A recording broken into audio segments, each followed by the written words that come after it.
My name is Kelsey, and this is my version of color realism.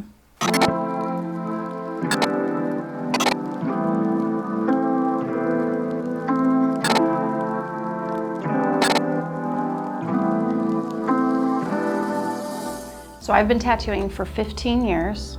I started, a click 3 years ago to change my style and start focusing on color realism. So I threw everything else away, no lettering, no black and gray, nothing. I'm a firm believer that it's not the time that you've been tattooing, it's the focus that you're doing. It wasn't until recently that I switched to color realism.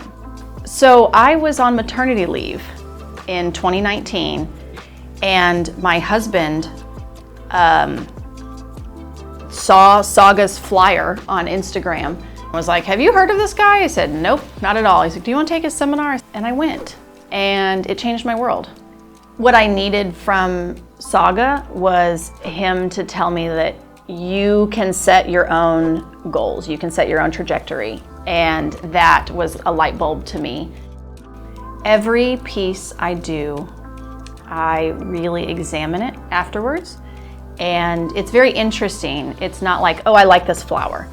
It'll say, I like this shadow. I like how dark I did this shadow. I want to implement that element in more things. So that is what's driving my style of different elements that I've liked about past pieces.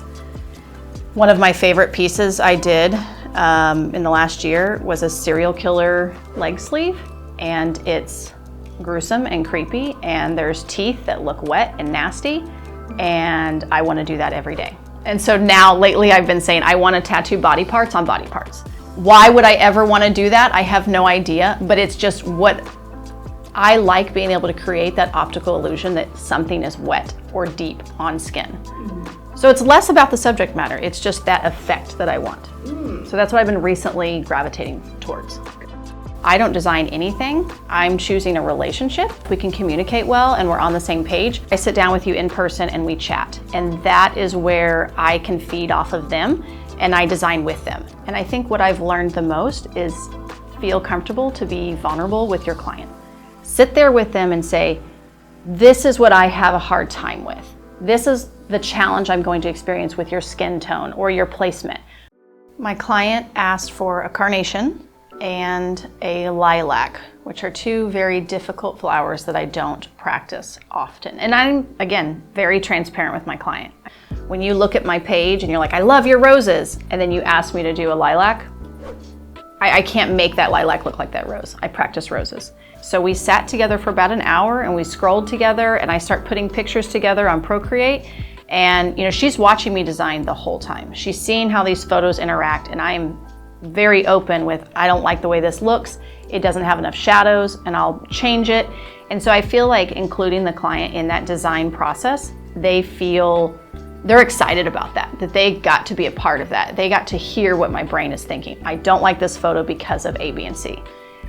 So we just designed it together, and then she chose the dahlia to be with her because she's wanted a flower for herself, which I completely agree with. So we did the dahlia and the lilac and the carnation for her mom and her grandma. When my client told me she wanted these 3 different flowers, I knew I didn't want top view, top view, top view. I needed to get different angles to tell a little bit of a story. So our dahlia is a top view of the dahlia, very detailed, very large macro shot of that dahlia. The carnation, again, limited to the references because that is a more difficult flower, but I wanted something with shadows, and I wanted something from a side angle. So then we've got our dahlia at the top angle and then the side angle for the carnation. Lilac is a bunch of itty bitty flowers. I've been calling it like a landscape because it does have environment around the flowers. Some leaves, some background, and so that's giving us another background, foreground, macro shot. So we've got a close-up shot, a background shot, and then a side view. So then it's giving us 3 different flowers, but it also creates a good story having the 3 different angles. Usually when I start a 2-day piece, I want to start with the larger muscle group because it's going to be a little bit more tender and more swelling. So when I'm doing an arm like that, I will hug the outside of the arm so that I'm getting right in the back of the armpit, up on the shoulder, and then in the front of the armpit. So we're getting all of that tender spot out of the way first. On day 1, I'm just going to get as far as I can. Starting in day 2, I'll start the farthest from day 1, so then it feels like a completely separate tattoo. Warming up on the forearm, day 2, first couple hours go by super quick because the client's like, oh, this is easy. This is easy compared to the armpit. So that just buys me some time and not making their body wear down because it's easy. So I start on the lower arm and then I tie up into day 1. I don't do lines at all. I don't outline anything. I just go in like I'm painting and fill it in. I do use the 27 bug pin curved mag for every tattoo for almost 90% of it. So I'm putting all of my time and energy into that one tool. So I'm gonna get better with that one tool.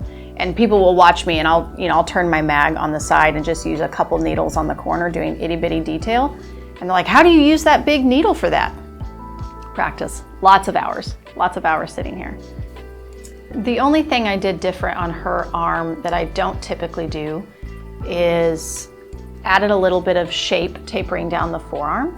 Usually when I do a piece, I'm doing wrist to shoulder. So it's just completely straight line on the bottom. On hers, she didn't want it all the way down to her wrist. So I just did like a little bit of shaping at the bottom to taper it into how big it is on the top. So that's a little abnormal for me to create that little shape at the bottom. You know, I feel like what I'm doing in my town, where I am in Missouri, southern Missouri, is unique. There's not many people at all that do what I do around me, or even just that stylized specialty. But I feel like when I come here or when I travel, everyone's doing that. So though I may be unique and different where I am, here I'm with a bunch of other people that have the same common goal as me. And I think it's also very humbling to get out and travel and to see everybody else on their own journey. And it makes you think like, I'm just on a journey of many. I'm on my journey and they're on theirs.